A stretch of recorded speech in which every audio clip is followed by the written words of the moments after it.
कुठे ते म्हणल्याबरोबर महाराज निघाले ते समोरचा वाडा दिसतोय ना, ते माऊलीचा समोरचा वाडा, समोरचा वाडा दिसतोय ना, तेच नंद बाबाचा वाडा आहे. हो म्हणे नंद बाबा तिथंच आहे मुलगा, तिथंच आहे म्हणल्याबरोबर महाराज तिथे ओळख म्हणजे जाऊ दे, तू रस्त्यावर चुकशील मीच तुला घेऊन जाते, चल चल म्हणल्याबरोबर ती गोळण पुढं चालली. पूर्ण मावशी मागं. महाराज जसं निघल तसं गोकुळातल्या सगळ्या गोळणी त्या गोळणीला समोरच्या विचारायच्या, अगं कोण एवढी सुंदर बाई आहे, कोण एवढी सुंदर बाई आहे. ही कुणाला बोलायची नाही, तिला वाटायचं जी कुणाला बोलली नाही ती मला बोलली माझ्या मागे येईल.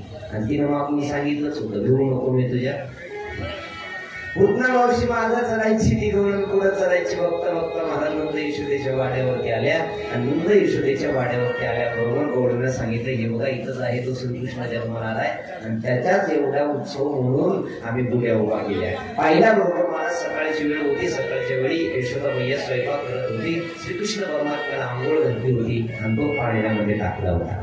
जशी आंघोळ घातली देवाला पाळण्यामध्ये टाकलं होतं, पाळण्यामध्ये टाकल्याबरोबर श्रीकृष्ण परमात्मा झोपी गेले होते.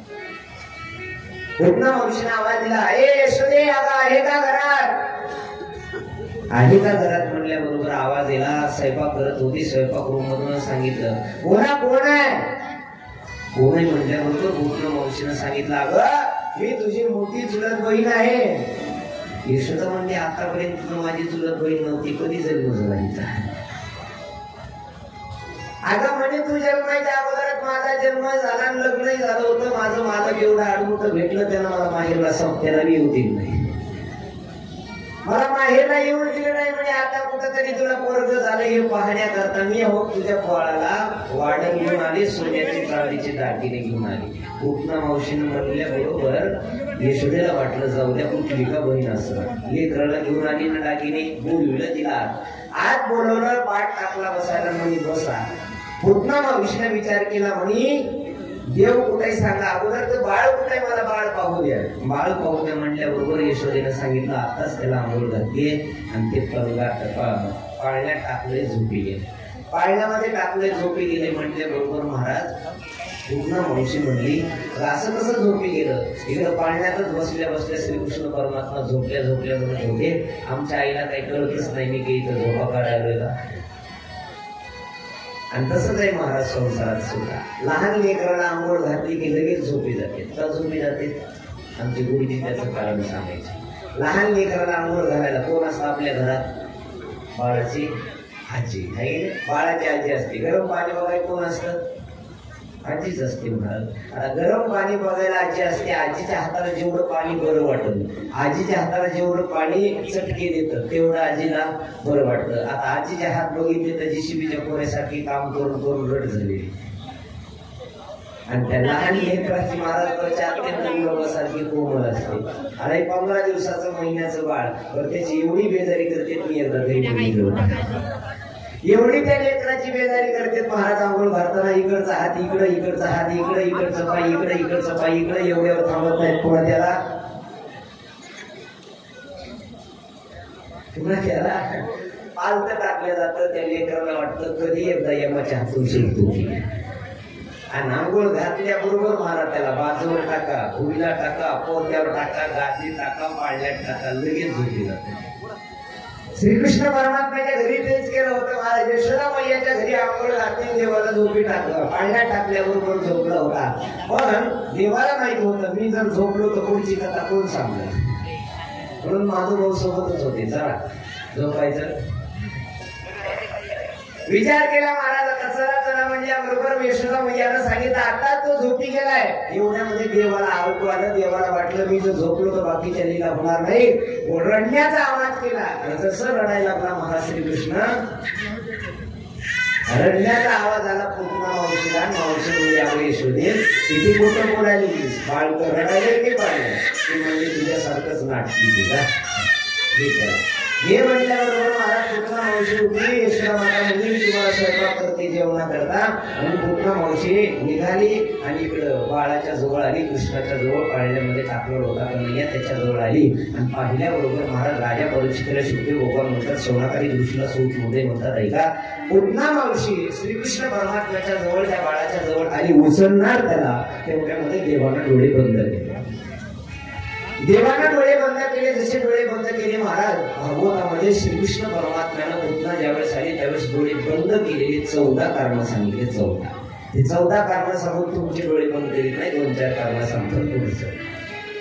श्रीकृष्ण परमात्म्याने डोळे बंद केले. जसे बंद केले म्हणल्याबरोबर राजा परीक्षितीनं विचारलं काय कारण होतं. शुभदेव भगवान म्हणतात राजन पहिलं कारण होतं एक देवाला वाटलं की दही दूध तूप लोणी खाण्याकरता जन्म घेतलाय गोकुळामध्ये आणि मला 6व्याच दिवशी कालकुट्ट नावाचं विष परिधान करावं लागतंय. हे कालकुट्ट नावाचं विष कधीच महाराज त्यावेळी समुद्र मंथन केलं आणि समुद्र मंथनातून हलहल नावाचं विष निघालं. त्या हलहलच्या पाठीमागं कालकुट्ट नावाचं विष निघालं.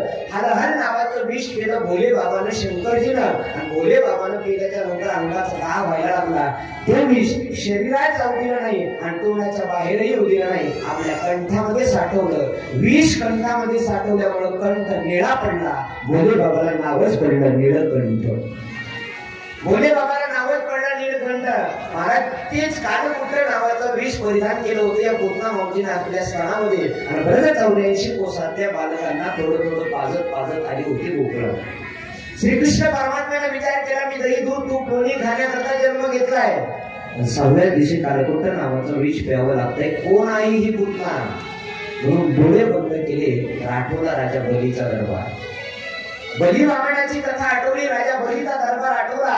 त्या बलीच्या दरबारामध्ये महाराज बटू वामनाचा अवतार झाला होता. बटू वामनाचा ज्यावेळेस देव आणि दैत्याचं गडबड असं युद्ध सुरू झालं होतं. देवता लोक हारले. देवता लोकांची सगळी काही संपत्ती गेली आणि बलीनं देवता लोकांचं राज्य केलं होतं. देवता लोकांचं बलीनं राज्य केलं देवता लोकांचं. स्वर्गात बलीचं राज्य झालं होतं आणि स्वर्गात बलीचं राज्य झाल्या कारणानं सगळ्या देवता लोकांनी भगवान महाविष्णूला प्रार्थना केली काही केलं आमचे राज्य आम्हाला परत द्या.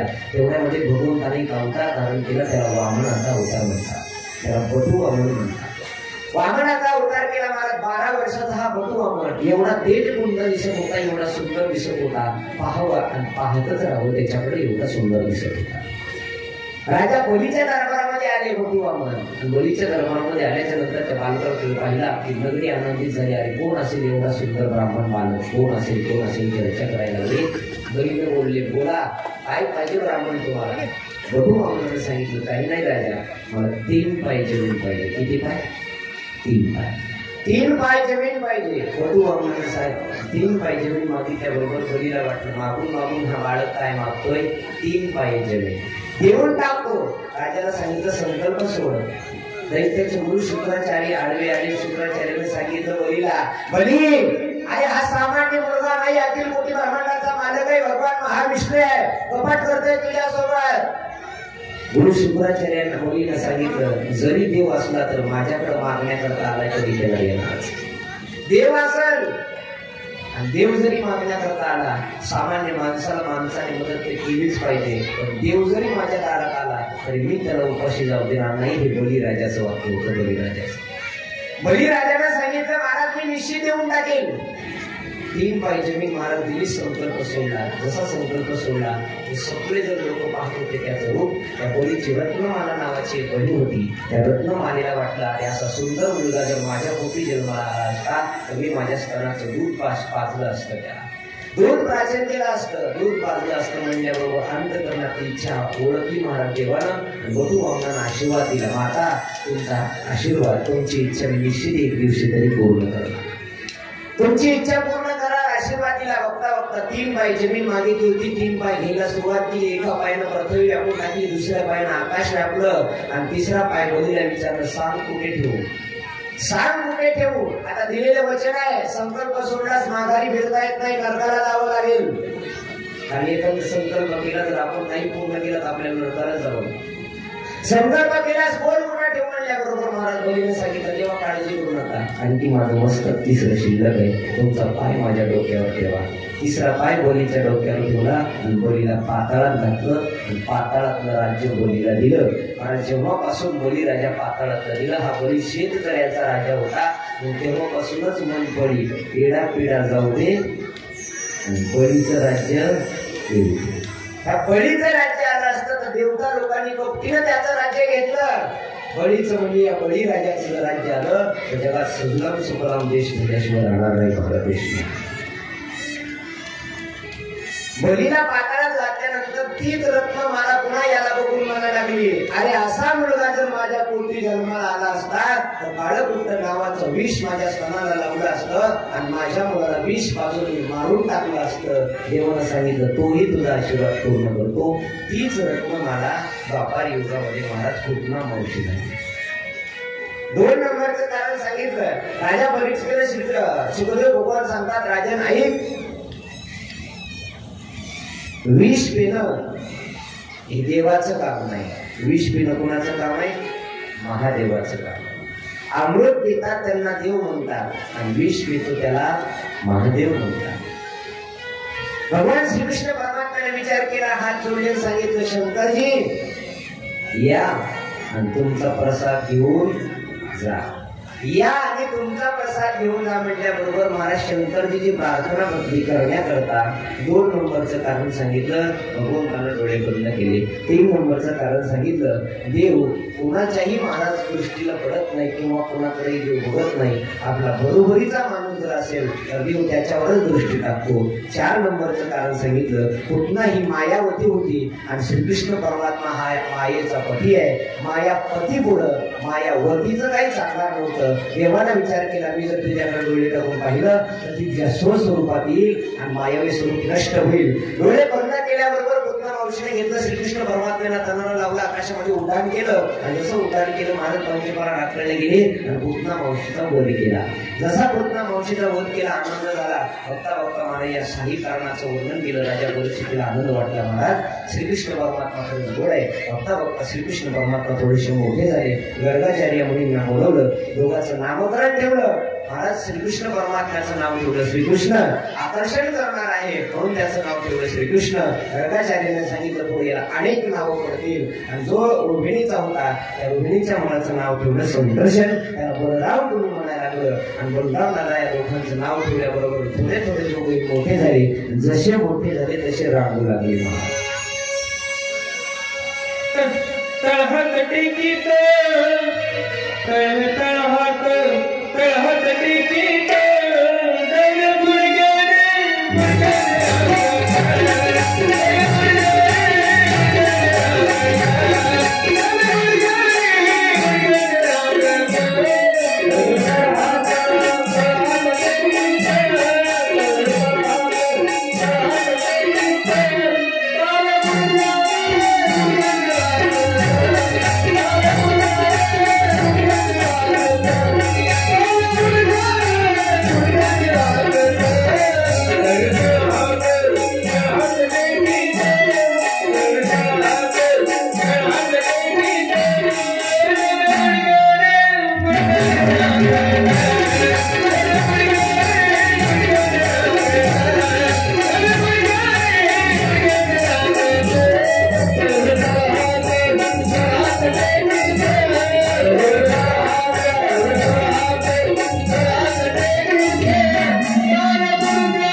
श्रीकृष्ण परमात्मा रांगायला लागले.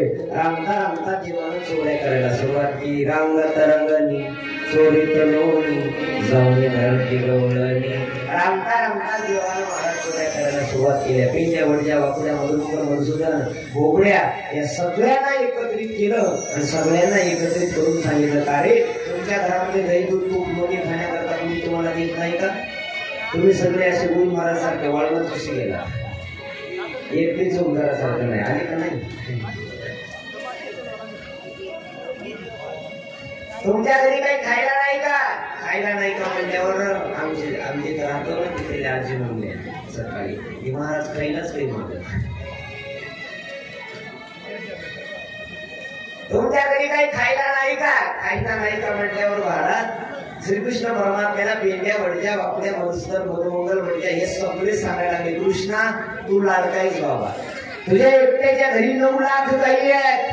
आमच्या घरी दही दूध तूप आहे पण ऐक ना आमचं दही दूध तूप लोणी जातं डेअरीला आणि ताक आमच्या डेअरीला. आमचं दूध कुठं? डेअरीला जातं आहे ना गावात डेअरीला जातं डेअरीला आणि ताक आमच्या डेअरीला. मग ताकावरचे पैलवान आहे.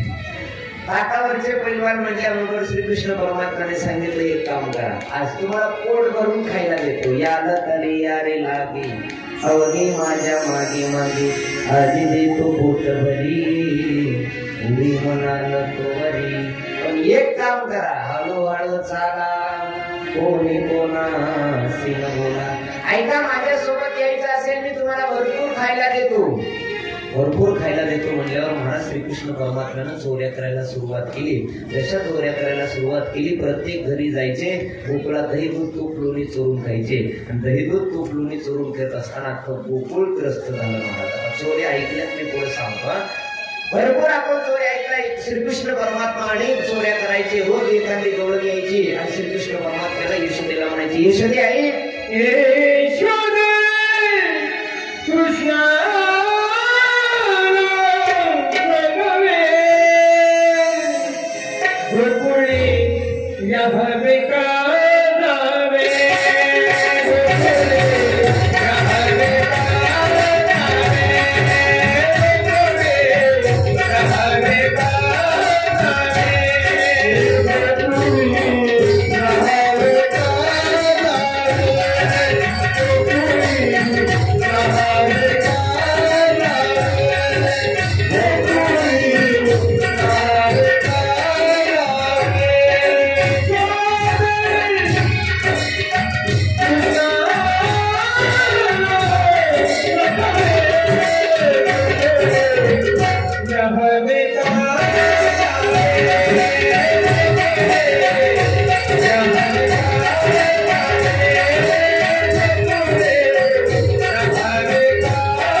काय झालं म्हणल्या बरोबर एक डोळं समोर आली. काय सांगावं म्हणे परवा आला आमच्या घरात राणी मिळला होता म्हातारा कोणी काकाचा डेरा शिळा घोडीला. अगं यशोदे आई परवाच्या रात्री तो तुझा श्रीकृष्ण परमात्मा लाडका म्हणती ना ते रात्री दही दूध तूप बी खाल्लं, खाऊ दे, खाण्याबद्दल काही नाही, पण थंडीचे दिवस होते, उन्हाळ्यात सुद्धा थंडी लागायली. थंडीचे दिवस होते. 80 वर्षाचा आमचं म्हातारा सासरा बाजूवर झोपला होता. या कृष्णानं 50 लिटरचा डेरा उचलला राम भाऊ आणि म्हाताऱ्याच्या डोक्यात टाकलं. त्याला गॅसवर बसवलं तरी त्याची थंडी गेली नाही. आणखी ते म्हातारा थडथड कापताय म्हणे त्याची काही थंडीच गेली नाही असा गाव आहे. तेवढ्यामध्ये महाराज श्रीकृष्ण परमात्म्याची आई, आता कोणत्याच आईला वाटत नाही की आपली लेकरू कोडकड आहे. सगळ्या आईला तर बरं का सावत्रीचं सांगत नाही. किती महाराज वाईट पोरग असू द्या, रोज नालीत लोळून येणारा असू द्या, माय म्हणते माझा राजा कसा गेलाय बघा. कारण त्या आईला प्रिय आहे महाराज. किती मोठा मुलगा झाला तरी आईसाठी तो बाळच आहे. कितीही वाईट असला तरी त्या आईसाठी चांगलाच आहे महाराज. श्रीकृष्ण परमात्म्याला यशोदेला अनेक गाराने सांगत असताना श्रीकृष्ण परमात्म्याची आई यशोदा म्हणायला लागली, आज ऐका ना,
आमच्या गावात जर एक बाई भांडायला गेलं तर इकडच्या कडीची तिकडच्या कडीला ऐकू जाते आणि तिकडच्या कडीची बाई म्हणते आता तिकडची दोन्ही भांडायली. तुम्ही एवढ्या गावात एवढे उपास आहे का तुम्हाला? एखादच खाऊ दे मोठ्या बायला. 5 वर्षाची माझे बाळा, अंगणी माझ्या खेळा, तुम्ही लटकाच घेता आडा गे गोकुळच्या धारी.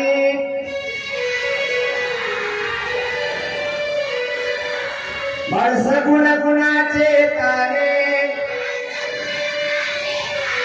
मला दिसतय बोजीरवाने, काय सांगता गाराने गे गोकुळच्या धारी. वा तुम्ही लपवून याचा भवरा, आड घेता शारद धरा. तुम्ही लपवून याचा भवरा, आड घेता शारद धरा. तुम्ही 12 घरच्या 12 गे परडीतल्या धारी.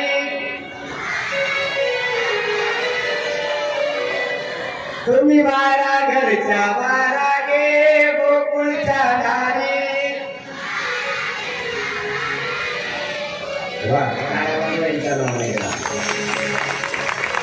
तुम्ही पार्टीतले म्हणजे श्रीकृष्ण परमात्म्याची आई म्हणायला की अगं माझं बाळ कसं आहे, 5 वर्षाचं माझं बाळ आहे, माझ्याच अंगणात खेळतं आणि 5 वर्षाच्या पोराला कुठं 50 लिटरचा डेरा उचलता ग. तुम्हीच खोटं बोलता, तुम्ही ज्याचा भवरा लपवता, तुमची एवढी तरीच खोटी गे गोकुळच्या धारी. अगं तुमचं एवढंच खोटं पटत नाही.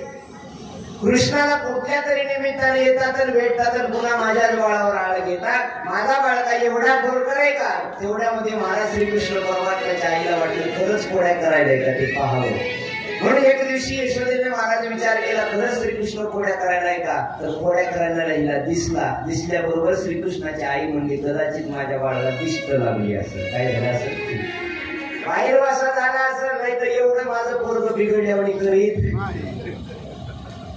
काय घडलं असावं? श्रीकृष्ण परमात्म्याच्या आईला वाटलं एवढे राक्षस त्यानं पाहिले, पूतना पाहिली, आगा पाहिला, बकासूर पाहिला, आगासूर पाहिला, का गप करिता मारली बाळपणी अवधी दैत्यकाने बुडवली. एवढे राक्षस त्यानं पाहिले, कदाचित माझा बाळ भिला असेल त्यांना एखाद्या कुठल्याला.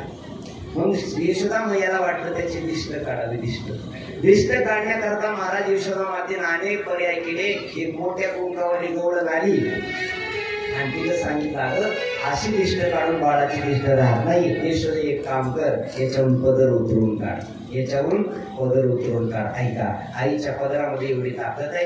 कितीही काळी नजर असू द्या, कितीही बाहेर वसा मोराला झालेला असू द्या, आईच्या केसात आईच्या पदरात एवढी ताकद आहे. बाळावर पदर उतरला की त्याची काळी नजर निघून जाते, त्याची दिष्ट लागलेली निघून जाते. पण आता इकडे आईला कळच नाही.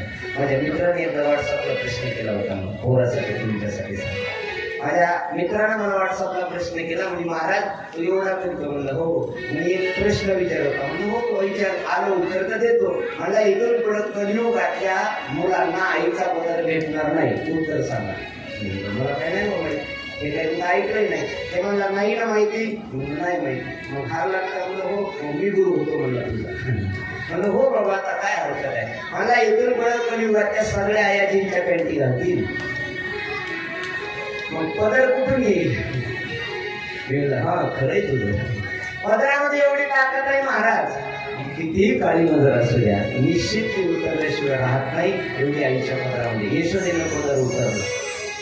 जसा पदर उतरला महाराज, तरी सुद्धा हे काही रडायचा थांबवणार. एका दिवशी श्रीकृष्ण परमात्म्याला पाळण्यामध्ये टाकलं. आणि जसं पाळण्यामध्ये टाकलं, कारण देवाला एक लीला करायची होती. सकाळची वेळ होती. महाराज भोले बाबा गोकुळात आले आणि भोले बाबानं संन्यासाचा वेश धारण केला. ऐका, संन्यासाचा वेश धारण केला. संन्यासाचा वेश धारण केल्यानंतर भोले बाबाला वाटलं, मला श्रीकृष्ण परमात्म्याच्या बाळरूपाचं दर्शन घ्यायचंय.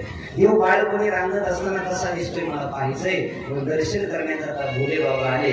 जसे आले महाराज अंगावरती भगवे वस्त्र धारण केले, गळ्यामध्ये साप घातला आणि गोकुळात आले. जसे गोकुळात आले तसे महाराज सगळ्याच गवळणी भेटायला लागल्या. पाहून काय साप पाहून हा भोले बाबाला पाहिल्याबरोबर भ्यायला लागले. महाराज गोकुळामध्ये आलं आणि जसं गोकुळामध्ये आलं, श्रीकृष्ण परमात्म्याचं दर्शन घेण्याकरता पाहिलं तर अगोदरच कृष्ण रडत होता. यशोदेने सांगितलं, आता त्याला परत पाठवा. कोण आहे तो संन्यासी? कोण आहे संन्यासी? परत वाटवा.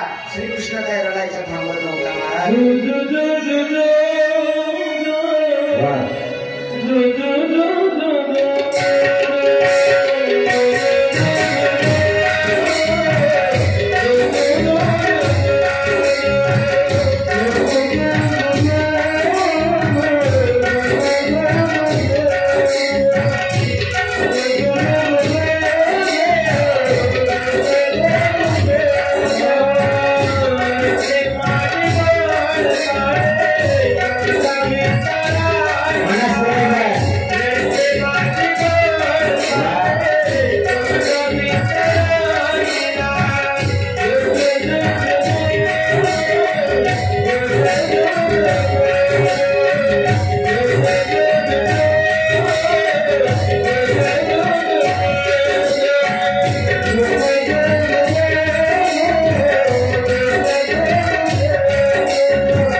रडायचा थांबत नसल्या कारणानं आता काय करायचं बघता बघता अख्ख्या गोकुळामध्ये बातमी पसरली. महाराज काय करायचं तेवढ्यामध्ये महाराज काय डोळे म्हणले, अगं बघा आपल्या गावात कोणी अंकुरा करणारा बुवा आहे का? असं अंकुरा करणारा एखादा काही लागणारा बुवा आहे का बघा, म्हणे बिष्ट काढणारा कोणी आहे का बघा गावात पाहून काही 4 गवळणी महाराज गावात फिरण्याकरता गेल्या. अख्खं गोकुळ पाहिलं पण कोणीच दिसलं नाही. येता यमुनेच्या कडेवरून येत असताना हा भोले बाबा संन्यासी भगव्या वस्त्रामध्ये यमुनेच्या काठी बसला होता आणि आठवण करत होता, देवा मला तुमचं दर्शन होतं की नाही, देवा मला तुमचं दर्शन होतं की नाही. भोले बाबाच्या जवळ काही गवळणी आल्या. भोले बाबाच्या जवळ त्या संदेशाच्या जवळ गवळणी आल्यानंतर सहज गवळणी त्या बुवाला विचारायला लागले, ओ बुवा कुठून आला तुम्ही? कुठून आला म्हणल्याबरोबर त्यानं सांगितलं पार्टीतून. इथं काय करता? काय बुवाने सांगितलं तुम्हाला काय करायचं त्याच्यावर मी कुठून नाही आलो. काय काम आहे बोला? काही नाही. तुम्हाला दिष्ट काढता येते का? दिष्ट काढता येते का म्हणल्यावर भोले बाबांना सांगितलं मी भोल्याची काढली. कुणाची काढायची सांगा? कुणाची काढायची आहे? काही नाही हो, आमचे नंद आणि यशोदा आहेत, यांच्या मुलाला दिष्ट लागली. ते काही सकाळपासून लढायचा थांबतच नाही. मग भोले बाबाला वाटलं देवाने बोलवणं पाठवलं. हो म्हणे मी दिष्ट काढतो का नाही का? त्या बाळाला जर माझ्या मांडीवर दिलं तर मला दिष्ट काढता येते, नाही तर काढता येत नाही. ती दुसरी गवळण म्हणायला लागली, अगं काही बी हो म्हणून त्याच्या गाड्यातला साखर आपल्याकडे कसा डोळ्यात उतारून बघायला. काही बी हो म्हणणं पण मला भीती वाटली. ते लेकरू यशोदा आधी ते रडायला लागलोय. यशोदेला सापाची भीती वाटली म्हणून तर हे सापावाला को आणला, सकाळी घराच्या बाहेर हाकलून दिलं त्याला आणि हो म्हणणार. एवढ्यामध्ये ती गवळण म्हणली दुसरी गवळणला, अगं पर्याय तर काही शिल्लक नाही, एवढाच बॉय ती बी जाईल उद्या परवा. आणि मग कोण काढायची दिष्ट? कोण काढायची दिष्ट म्हणल्याबरोबर महाराज ही गवळण म्हणजे ठीक आहे तयार होतो. महाराज त्या संन्यासाला घेऊन आले नंद बाबाच्या वाड्यावरती. श्रीकृष्णाला महाराज घरामध्ये बसवलं. यशोदा म्हणली तिकडच्या घरात त्याला बस म्हणा आणि मी इकडच्या घरात बसते. गवळण म्हणली असं काही म्हणून ते जाईल उठून. त्याला बाकीच्या गोष्टी काही नाही म्हणे, मांडीवर लेकरू ठेवलं की त्याला दिष्ट काढता येते. महाराज घाबरत यशोदेच्या कापातला मुलगा त्या गवळणीनं घेतला पुण्याला आणि भोले बाबाच्या मांडीवर ठेवलं. जसे भोले बाबाच्या मांडीवर ठेवल्याबरोबर जे रडणारा कृष्ण 1 मिनिटामध्ये शांत झाला आणि हसायला. 1 मिनिटात महाराज शांत झाला आणि हसायला लागला. जसा हसायला लागला सगळ्या गवळणी हसायला लागल्या.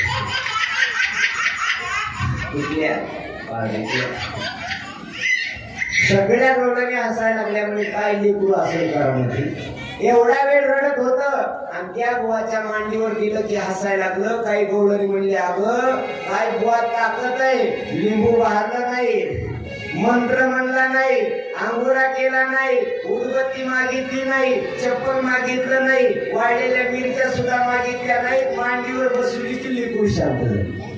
बस बुवा असावं तर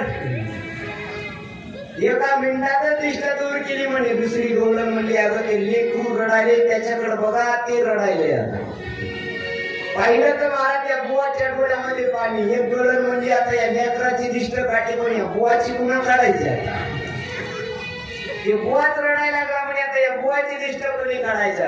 राजा परीक्षितीला शेवटी भगवान म्हणतात, भोले बाबानं श्रीकृष्ण परमात्म्याचं दर्शन केलं.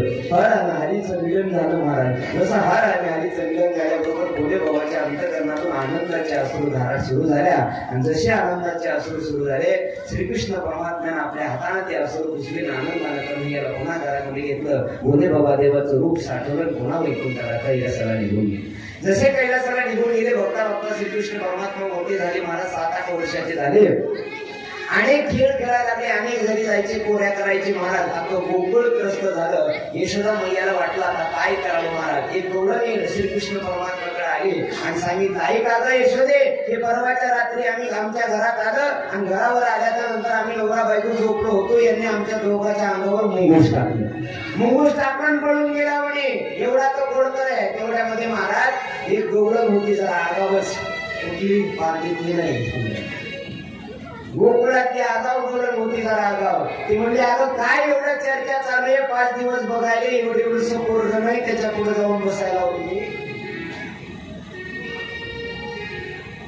काय झालंय म्हणे, इथभर पोरग नाही, त्याचे जगभर गाराडे वाटते त्या कृष्णाला हिंमत असेल तर या चंद्रा काकूच्या घरी ये म्हणावं.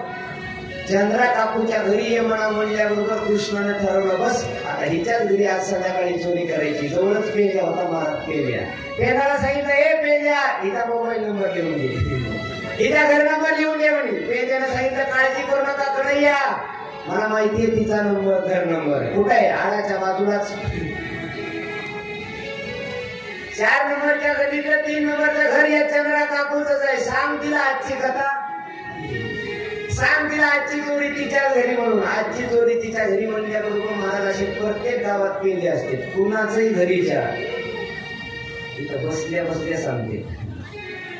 पेल्यानं सांगितलं काळजी करून कृष्णा घर मला माहितीये सांग तिला म्हणल्याबरोबर ठरलं. महाराज बघता बघता सायंकाळची वेळ झाली. चंद्रा काकूचे मालक गाई चारण्याकरता गेले होते. गाई चारून 4 वाजता घरी आले. घरी आल्याबरोबर 5 वाजता 6 वाजता दार उघडे दूध काढलं आणि जेवणाकरता बसले. तर जेवणाकरता पुरणपोळी केली होती. पुरणपोळी जशी पुरणपोळी केली महाराज आनंद वाटला काकाला. काकाला वाटलं गावं आणि माहेर चालू होतं का पुरणपोळी केली. कारण माता मावल्याला माहेरचं माणूस आलं म्हणतात ना माहेरचं कुत्र जरी आलं तरी आवडतं. हे माहेरचं कोणी माणूस आलं की पहिला पुरणपोळीचा बेत ठरलेला असायचा. लांबचा पाहुणा आला की पुरणपोळी त्याला करायचीच महाराज खायला. पुरणपोळी केली म्हणजे पुरणपोळी केली. तिला वाटलं नक्की गुळी महाराजची कथा ऐकून नाही बायको बोलत. फरक पडला म्हणजे तिच्या डोक्यात फरक पडला. आनंद वाटला त्याला वाटलं महाराज चला जाऊ दे जेवून घ्यावं म्हणून 10-12 पोळ्या खाल्ल्या. एकावर त्यात 12 पोळ्या खाल्ल्या. टेकर दिला निघला. बस असं जेवण रोज असावं.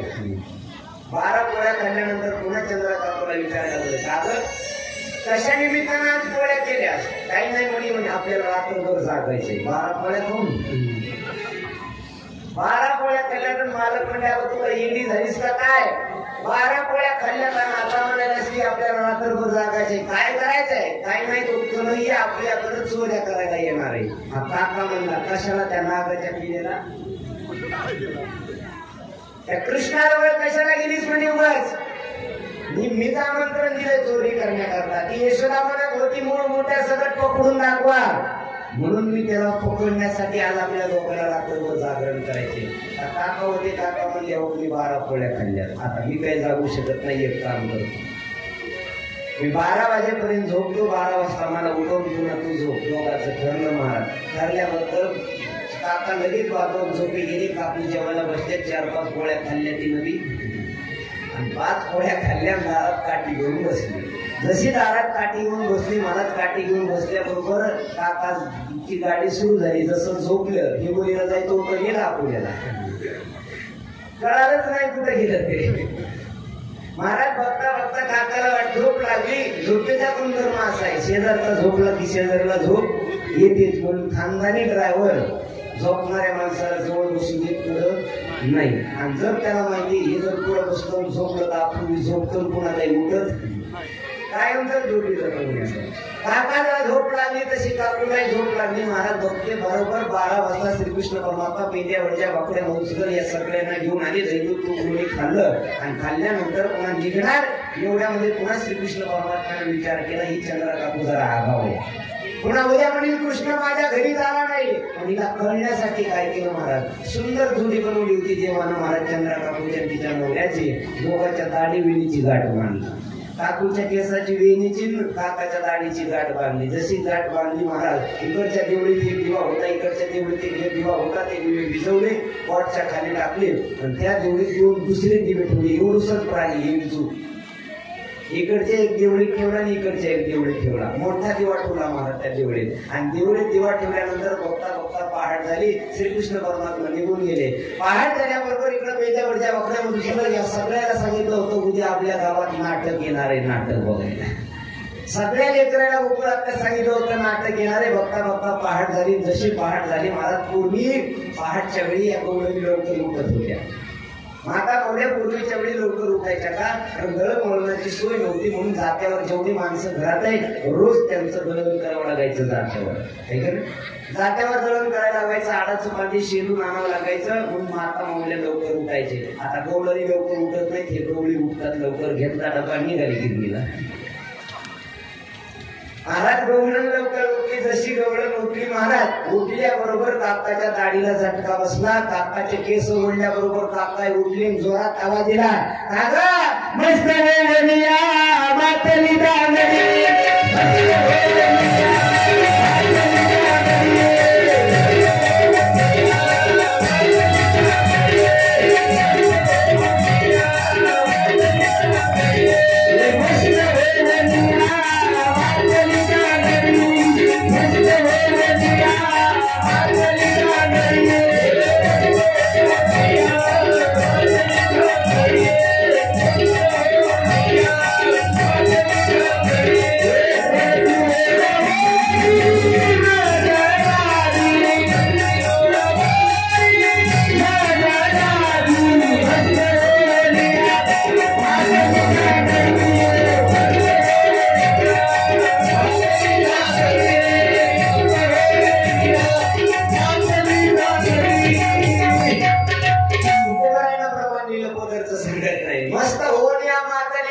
एवढ्या सकाळी सकाळी एवढ्या जोराची दाढीला झटका देते का? आता कुठं वय राहिलं का? म्हणाले काका म्हणाले आता काकू म्हणल्या तुम्हीच माझी वेणी ओढली. काका म्हणले तूच माझी दाढी ओढलीस. महाराज दोघांचं भांडण सुरू झालं. ब्रह्ममुहूर्तावर पहाटे 4 वाजता. 4 वाजता भांडण सुरू झालं. काकी म्हणायला लागल्या तुम्ही माझी वेणी ओढली. काका म्हणतात काही तूच माझी दाढी ओढली. बघता बघता महाराज काकाला वाटलं जाऊ द्या कुठे हिच्या नादी लागाव. कोणाला वाटलं? काकाला वाटलं कुठे हिच्या नादी लागाव आपलीच माघार. जाऊ दे बाई तू नका ओढीला सोडून दे. बघ काय झालंय महाराज हात चेपत राहिलं तर दाढीची वेणीची गाठ बांधली. दाढीची वेणीची गाठ बांधलेली पाहिली. जशी पाहिली महाराज गाठ सुटता सुटणं तोडता तुटना. बघता बघता महाराज या काकानं सांगितलं काकूला अगं भाग जा लवकर देवा तरी लाव देवळीत. जा लवकर देवा तरी लाव देवळीत म्हणल्याबरोबर महाराज काकू म्हणले आता जा नाही गाठ बांधली चला. एकटीला कुठं जाता येतं? चला म्हणे महाराज. चला म्हणल्याबरोबर निघाले. काकूने देवळीत हात घातला. जसा देवळीत हात घातला तिथं दिवा होताच. त्या दिव्यानं प्रसाद दिला महाराज. आता ते दिवा किती प्रसाद देते ज्याला चावलं त्याला विचारा. मला काही चावलं नाही. दिव्यानं प्रसाद दिल्याबरोबर काकानं जरा 12 वाजल्यासारखं तोंड केलं. काकूनं सांगितलं अगं काकाला सांगितलं अहो इथं दिवा नाही तिकडच्या देवळीत असं चला. तिकडच्या देवळीत म्हणल्याबरोबर काका म्हणल्या अगं 5 वाजत आले चल लवकर. धार काढायला जायचे कारण पूर्वीच्या काकाचं वजन होतं काकूजवळ. आता राहील नाही. महाराज काकाजवळ आले. काकाला म्हणायला लागले लाव लवकर दिवा. लाव म्हणल्याबरोबर काकू म्हणले आता माझी बारी झाली आता तुमची बारी आली. ते म्हणला याच्यात काय बारी म्हणजे गाठ बांधली आता अर्धा असते. गाठ बांधल्यावर अर्धा इकडच्या देवळीत मी हात घातला होता आता तिकडच्या देवळीत तुम्ही हात घाला. महाराज काकाला वाटलं तुझ्या कुठं हिच्या नादी लागाव. काका पुढे आला. जसा पुढे आला देवळीत हात घातला. जसा देवळीत हात घातला तिथल्या दिव्यानं काकाला प्रसाद. जसा दिला प्रसाद महाराज काकानं 5 फूट उडी उची मारली. कारण ते काका होतं माझ्यासारखा असा हडकुले आणि काकू होते 100 किलोची. देवानं जोडच एवढा बाहेर. महाराज काकाला ते सहन झालं. एखाद्या माणसाला इथं चावला तरी काही होत नाही. दुसऱ्या माणसाला ते सहन होत. काका म्हणले का तिकडच्या देवळी तुला काही झालं नव्हतं का? ती म्हणली झालं होतं पण प्रसाद अर्धा घ्यावा म्हणून सांगितलं नाही. प्रसाद अर्धा घ्यावा म्हणून सांगितलं नाही. दिवस सापडना. महाराज बघता बघता 6 वाजले. 6 वाजल्याबरोबर पूर्वी भिक्षा मागण्याकरता भिक्षू गावामध्ये यायचे आणि भिक्षा मागण्याकरता दरवाजावर हात द्यायचे. भिक्षा देही भिक्षा देही. आवाज दिल्याबरोबर चंद्रा काकूला वाटलं आपल्याला काही गाठ सुटत नाही. एक काम करावं त्या भिक्षुकाला बोलवावं आणि भिक्षुकाला म्हणावं तुला गोकुळात भेटल्यानंतर किती पीठ भेटलं मीच शेरभर पीठ देते एवढी गाठ सोडून दे. भिक्षुकाला आज बोलवलं. महाराज दरवाजा लावला सांगितलं गो साहेब आता गोकुळ फिरून तुम्हाला किती पीठ भेटलं? हे म्हणला काय अर्धा 1 शेर भेटतं. मी 1 शेर देते म्हणे. एक काम करा म्हणजे कोणतं काम करा. मागं गिराईकलं फिर होतं त्याला पुढे घेतलं. आता पुढे घेतल्यावर सांगितलं काही नाही म्हणे फक्त एवढी गाठ सोडा. एवढी गाठ सोडा म्हणल्यावर आता काकालाही वाटलं कुठं गावभर पार्टीत फिरायचंय. 2 दिवस राहिले तर पुन्हा कशाला फिरत बसायचे म्हणला कोकणात एवढ्यामध्ये इथलंच पीठ घ्यावं आपलं घरी जावं म्हणल्याबरोबर महाराज काकांना विचारलं सोडायला गाठ सुरुवात केली. गाठ सोडायला सुरुवात केली महाराज. सकाळी 6 वाजता गाठ सोडायला सुरुवात केली. बघता बघता दुपारची 3:30 वाजले. 4ला तर सोडायची म्हणजे 3:30 वाजले तरी सुटली. गाठ सुटता सुटना तोडता तुटना तेवढ्यामध्ये पहाट झाली. अख्ख्या गोकुळामध्ये बातमी पसरली. आता ब्राह्मणानं सांगितलं तुमची गाठही नको आणि तुमचं पीठही नको. हे काय गाठ सुटत नाही महाराज. साध्या ब्राह्मणानं गाठ मारली तर 7 जन्म सुटत नाही म्हणतात. किती? 7 जन्म. किती कोर्ट कचऱ्या करा 7 जन्म सुटत नाही महाराज. देवानं गाठ मारली होती देवानं. एवढ्या लवकर सुटेल का? सुटता सुटना महाराज. बघता बघता चंद्रा काकूला वाटलं काकाला वाटलं आता काय गाठ सुटत नाही. दरवाजा काढला दोघाची निम्मी निघाली. देवानं जोडी एवढी सुंदर बनवली होती. काकू होत्या 7 फुट काका होतं 5च फुट. टाचावरी करून चरू लागलं तरी काही उंची बोलत नाही म्हणून निघाले पुढं. आता ही दिल्ली असते अशी असते. नवरा पुढं बायको मागं करून उलट झालं. बायको निघाली पुढं आणि नवरा आचावर करतो माग. मला दरवाजाच्या बाहेर आले. जसे बाहेर आले गोकुळातले सगळे पोरं तिथं आलेच होते. अरे नाटक आलं नाटक आलं नाटक आलं म्हणून महाराज नाचायला लागले. पूर्वी काही सिमेंट रोल नव्हता. नाचता नाचता माती उडाली. चंद्रा काकूच्या नाकात गेली. जशी नाकात गेली रामभाऊ जोराची शिंक आली काकूला. जशी काकू शिंकल्या तसे काका पाठवून काकू शिंकल्या काका पाठवून महाराज यशोदेच्या वाड्यावर. आणि यशोदेला आवाज दिला ए यशोदे अगं पाय तुझ्या लेकरानं काय केलं इकडं तर नाही. या करामती महाराज यशोदेच्या काकड जाऊन बसला. जसा काकड जाऊन तर या बसला. ही गाठ घेऊन महाराज आल्याबरोबर चंद्रा काकूने सांगितलं कोणाच्याही नादी लागायचं पण देवाच्या नादी. देवाची मुलं आमच्या म्हणल्याबरोबर श्रीकृष्ण परमात्म्यानं महाराजांची नजर त्या गाठीवर टाकली. ही गाठ सोडली आहे का? आपला भावाच आहे. अविद्या रूपी गाठ माया रूपी गाठ सोडायची असेल तर परमात्म्याची किंवा देवाची जोपर्यंत दृष्टी आपल्यावर पडत नाही तोपर्यंत अविद्या रूपी माया रूपी गाठ आपल्या अंतःकरणातली सुटणार नाही. आणि ज्या दिवशी अविद्या रूपी गाठ आपली सुटून जाईल त्या दिवशी परमात्मा तुमच्याकडे आल्याशिवाय राहणार नाही. अनेक घोड्या करायला लागली महाराज. आणि घोड्या करत असताना यशोदा मैयानं श्रीकृष्णाला विचारावं. श्रीकृष्णाला म्हणावं काय घोड्या नको करू माझे बाबा. घोड्या नको करू माझे बाबा. घोड्या नको करू माझे बाबा. घोड्या नको करू माझे बाबा. घोड्या नको करू माझे बाबा. घोड्या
नको करू तरी श्रीकृष्ण परमात्म्याच्या घोड्या बंदच झाल्या नाही. एक दिवशी सकाळच्या वेळी यशोदा मैया उठली. चतुर्थीचा दिवस होता. गणपतीच्या मंदिरात गेली. केली आणि गणपती बाप्पाला नवस केला. कुणाला? गणपती बाप्पा. गणपती बाप्पाला सांगितलं, हो गणपती बाप्पा, माझं पोरग जर सुधारलं, माझ्या पोरानं जर कोड्या बंद केल्या तर मी तुम्हाला 1000 मोदक देते. किती? 1000 मोदक देते म्हणल्याबरोबर महाराज यशोदा मैया नवस बोला गणपती बाप्पाला. श्रीकृष्ण परमात्म्याला वाटलं गणपती बाप्पाची जरा मजाच घ्यावी. 1 मास देवी कोडी नाही केली आणि प्रचिती आली यशोदेशी. 1 महिनाभर देवाला खोड्या बंद केल्या. जशा खोड्या बंद केल्या यशोदेला वाटलं गणपती नवसाला पावला. गणपती नवसाला पावला म्हणून नवसातून उत्तीर्ण होण्यासाठी महाराज सकाळच्या वेळी ब्रह्ममुहूर्तावर यशोदा माता उठली. भले मोठे मोदकं बनवलं आणि मोदकं बनवून 1000 मोदकाचं ताट तयार केलं आणि श्रीकृष्णाला हाताला धरलं आणि गणपती बाप्पाच्या मंदिरात आली. गणपती बाप्पाच्या मंदिरात आली. जशी गणपती बाप्पाच्या मंदिरात आली, आरतीचं ताट आणलं पण आरती पेटवण्याकरता माचीसच सापडणं गेली. मग आरती पेटवण्याकरता माचीसच सापडणं. माचीसची डबे घरी राहिली. यशोदेनं सांगितलं, आई ग कन्हैया, हे ताट इथं ठेवते, घरी जाऊन लवकरात लवकर माचीसचे डबे घेऊन येते, गणपती बाप्पाला आरती करायची. नीट लक्ष ठेव, एखादी मांजर येईल आणि मोदक खाऊन जाईल. कृष्णानं सांगितलं, एवढा बोका इथं असताना दुसऱ्या मांजरीची काय ताकद यायला? काळजी करू नको आई, तू जा म्हणल्याबरोबर श्रीकृष्ण परमात्म्याची आई यशोदा मैया महाराज इकडे घरी आले. तोपर्यंत श्रीकृष्ण परमात्म्याने गणपती बाप्पाला सांगितलं, काय मोठ्या डेअरीवाले, आमच्या घरचे नैवेद्य खायचे का? गणपती म्हणला, मी काही तुमच्या आईला सांगितलं नव्हतं बाबा. गणपती बाप्पाला सांगितलं, गपची बसायचा, मोदक एक सुद्धा मागायचा नाही. आणि गणपती महाराज बघतच राहिला. श्रीकृष्ण परमात्म्याने एक मोदक घ्यायचा, तोंडात टाकायचा, एक मोदक घ्यायचा, तोंडात टाकायचा. गणपती तुळू तुळू बघू लागला. गणपतीला वाटलं, एक तरी मोदक देईल, एक तरी देईल. 1000 मोदक खाल्ले महाराज आणि देवाला डेकर दिला आणि गणपतीने एवढंच फोन केलं. गणपतीला वाटलं, थोडी बी दया आली नाही माझी पारडीतल्या लोकांना, थोडी बी दया आली नाही म्हणे. दया कशी आली नाही? जेवणासाठी भांडणं चालू, आज इकडे नेणार, आज तिकडे नेणार. दया कशी आली नाही? महाराज तेवढ्यामध्ये सांगितलं, आई गणपती बाप्पा बोलायचं नाही. महाराज गणपती एवढं सतोड करून बसल्यामुळे देवाला श्रीकृष्णाला वाटलं हे गणपती आईला काड्या करेल. घेतला गणपती तोंडात टाकला, गणपतीलाच खाऊन टाकलं. आणि जसा गणपतीला खाऊन टाकलं, बघता यशोदा माता काडीची डबी घेऊन महाराज मंदिरात आले. पाहिलं तर ताटात एकही मोदक नाही. आणि श्रीकृष्ण पाहिलं तर इकडं तिकडं दिसणं, खांब्याच्या आडी लपून बसलेला दिसला, लपून असलेला दिसला. कन्हैयाला आवाज दिला, ए कन्हैया इकडे ये. इकडे म्हणल्याबरोबर गणपती दिसणं, मोदकाचं ताट रिकामं दिसायला लागलं. अरे गणपती कुठे गेला इथला? देव कुठे गेला? देव कुठे गेला म्हणल्याबरोबर महाराज श्रीकृष्ण परमात्म्याने सांगितलं, आई काय सांगाव तुला, हे भल्या मोठ्या डेअरीवाला बाबा उंबरावर बसून आला आणि मोदक खाऊन टाकली, मलाही खाऊन टाकीत होता, मी लपून बसलं. मधून गणपती उठत होता, कृष्णा एवढं तरी खोटं बोलू नको, मला सुख आलंच की. एवढं कसं खोटं बोलायला, मला खाऊन टाकलं. तेवढ्यामध्ये महाराज यशोदा मैया देवाला म्हणायला लागली, देवाशीच खुशे, देव काय झाला? देवाला विचारायला लागली, देव कुठे गेला? देव कुठे गेला?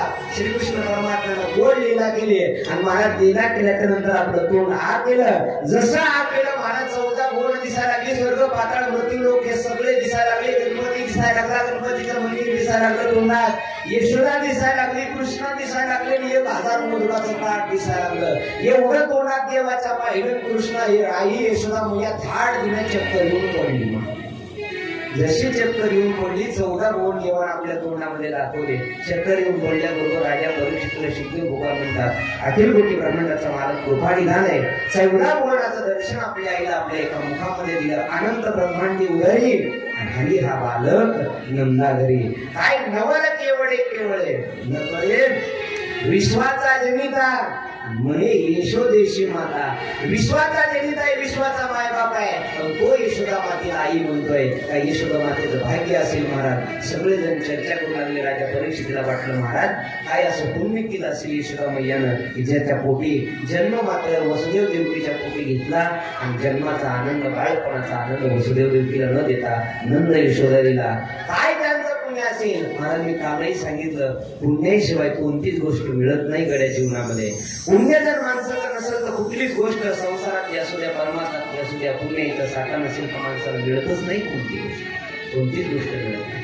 श्रीकृष्ण परमात्म्याने आपल्या आईला 14 मुलाचं दर्शन दिल्याबरोबर महाराज पुन्हा तोंड लावून घेतलं. जसा गणपती बाप्पा मोदकाचं ताट आईने आनंदाने केलं. महाराज राजा परीक्षितीने शुकदेवला विचारलं, महाराज कोणतं असं कोणते केलं होतं की ज्या युगाने यशोदाबाईच्याच घरी बाळक श्रीकृष्ण परमात्मा राहिला. तेवढ्यामध्ये राजा परीक्षितीला शुकदेव भगवान म्हणतात, नैमिषारण्यातल्या ऋषी मंडळीला शिवनातिकांना सुख मध्ये सांगतात, ऐका हे नंद आणि यशोदा ही सामान्य नव्हती महाराज. नंद आणि यशोदा हे सत्ययुगातले द्रोण नावाचे वसू होते आणि त्यांची धरा नावाची पत्नी ही यशोदा मात्र होती. सत्ययुगामध्ये अनेक वर्ष संसार करून त्यांना मुलगा प्राप्त नव्हता या द्रोण आणि वसूला. आणि मुलगा प्राप्त नसताना अनेक वर्ष त्यांनी तपश्चर्या केली. अनेक वर्ष तपश्चर्या केल्याच्या नंतर भगवंताने आशीर्वाद दिला, निश्चित तुमची एक दिवशी तरी इच्छा पूर्ण करेल. एक दिवशी सकाळची वेळ होती आणि सकाळच्या वेळी बघा देव पोटी नाही, चांगला मुलगा जरी पोटी यावं लागतं तर किती कष्ट करावे लागतात त्याच्याकरता सांगतो.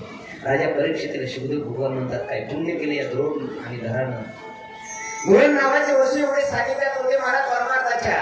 रोज 3 वेळा देवाची संध्या करायची. धरा माता अखिल कोटी ब्रह्मांडाच्या मालकाचं जप तप भजन संन्यास करत सगळं रोज नित्य निमान भजन करायचे. अतिथीला देव म्हणून पूजन करायचे. एक दिवशी सकाळची वेळ होती. सकाळच्या वेळी 4 ऋषी ते दुसरे कुठले नाही महाराज. ब्रह्मदेवाने शंकरजीनं महाविष्णूनं महाराज अशी प्रतिज्ञा केली की यांच्या घरी जाऊन आदर आतिथ्य करतात की नाही, त्या अतिथीला देव मानतात का नाही यांच्यासाठी परीक्षा घेण्याचं ठरवलं. भगवान महाविष्णूचं गोसाईचं रूप धारण केलं. शंकरजीनं गोसाईचं रूप धारण केलं. ब्रह्मदेवानं गोसाईचं रूप धारण केलं. भगवान महाविष्णू छोट्याशा बालकाचं रूप धारण केलं. 2 संन्यासी झालेली एक बालक झाला भगवान महाविष्णू बालक. सकाळच्या वेळी धरा माताच्या घरामध्ये आले. 2 मुलाचे वसूल महाराज भिक्षा मागण्याकरता गावात गेले होते आणि सकाळच्या वेळी आवाज दिला गोसायाने, आई आम्हाला भूक लागली आहे, काहीतरी अन्न मिळेल का काही. आपली भारतीय संस्कृती अतिथी देवो भव मानणारी. एखादा गरीब माणूस जर आपल्या घरामध्ये आला तर त्याला बिनमुख पाठवायचं नाही, आपल्याकडून पाणी तरी त्याला पाजून पाठवायचं. पाणी तरी. धरण नावाचे महाराज वसू मात्र भिक्षा मागण्याकरता गेले होते. घरात तर काही नव्हतं, गरीब होते अत्यंत. घरा मातेला वाटलं अरे अतिथी आलाय, त्याच्यासोबत एक बाळ आहे आणि ते बाळ म्हणते, आई मला भूक लागली, काहीतरी खायला आहे का. आई मला भूक लागली, काहीतरी खायला आहे का म्हटल्याबरोबर महाराज आईच्या अंतकरण होतं. द्रोण मातेचं धरा मातेचं अंतकरण पाजवलं. डोळ्यात पाणी आलं. माझ्या घरात तर काही नाही, पण बसा मी तुम्हाला काहीतरी खायला आणून देते. जवळच किराणा दुकान म्हणतो, त्या किराणा दुकानाच्या जवळ गेली धरा माता. विनंती करू लागली, महाराज बालक थोडंफार अन्न द्या. 3च माणसं आमच्या घरी आले, त्यापैकी बालक आहे, 2 संन्यासी आहे, त्यांना भूक लागली आहे, त्यांना काहीतरी थोडंफार खाण्याकरता शिदा द्या. त्या दुकानदारानं सांगितलं, पैसे आणले का. धरा मातेने सांगितलं, माझ्याजवळ धन तर नाही. मालक भिक्षा मागण्याकरता गेले, ती आलं की मी देते. तेवढ्यामध्ये महाराज दुकानदाराची वाईट नजर पडली त्या धरा मातेच्या शरीरावरती. आणि धरा मातेच्या शरीरावरती वाईट नजर पडल्यावर तो दुकानदार धरा मातेला सांगतो, मी तुला लागेल तेवढा काम देतो, लागेल तेवढा पैसा देतो, लागेल तेवढा अन्नधान्य शिदा देतो, पण हे शरीर तू मला देशील का. हात केला शरीराकडं आणि शरीराकडे हात केल्यानंतर धरा मातेला वाटलं माझे ते स्तन मागायला लागलाय आणि माझ्या स्तनाचा कसलाही विचार न करता महाराज धरा मातेने सांगितलं, मी तयार आहे. अतिथीला देव मानणारी संस्कृती आहे बघा. उगाच कोण कोणाच्या पोटी येत नाही. धरा मातेला विचार केला, माझ्या शरीराकडे यानं हात केलाय ना. मला जवळच एक चाकू पडलेला होता, तो चाकू घेतला, आपले 2 स्तन कापले धरा मातेनं आणि तराजू मध्ये ठेवले. जसे तराजू मध्ये ठेवले, रक्त बंबाळ शरीर झालं महाराज. दुकानदार आई म्हणून धरा मातेच्या पाया पडला आणि तिला सांगितलं, आई माझं चुकलं, मला क्षमा करा, जेवढा लागलं तेवढा शिदा घेऊन चला, मी तुमच्या सोबत येतो. शिदा घेतला महाराज. धरा माते आसक्त झाली, रक्त शरीरातून निघतंय.